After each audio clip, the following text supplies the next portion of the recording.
महाभारत महाभारत की कथा में भीम को अति बलशाली बताया गया है। उनके अंदर कई हाथियों का बल था, जिसके कारण शत्रु उनसे भयभीत रहते थे। भीमसेन मल्ल युद्ध में पारंगत थे और उनका अस्त्र गदा था। बताया जाता है कि भीम वायुदेव के अंश थे। भीम को अपने बल पर अभिमान था।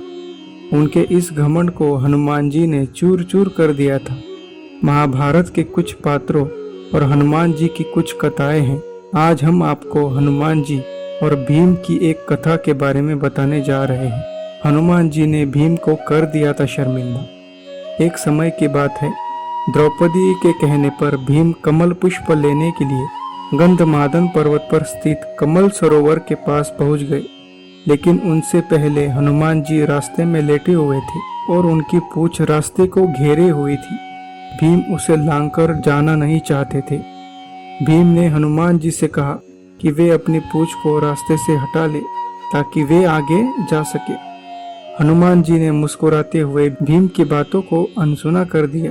भीम ने फिर हनुमान जी को पूंछ हटाने के लिए कहा। भीम को यह बात ज्ञात नहीं थी कि वो वानर श्रेष्ठ हनुमान जी है। हनुमान जी ने कहा कि तुम तो बलशाली हो, खुद ही मेरी पूंछ हटा दो और आगे चले जाओ।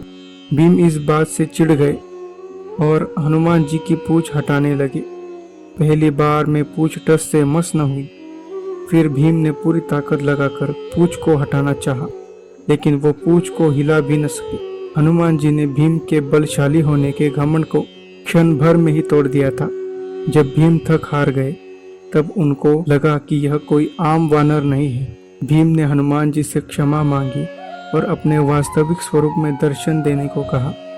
तब हनुमान जी मुस्कुराए और फिर अपने विराट स्वरूप का दर्शन भीम को कराया। फिर भीम हनुमान जी का आशीर्वाद लेकर वापस लौट आए। इस प्रकार से भीमसेन का घमंड हनुमान जी ने तोड़ा।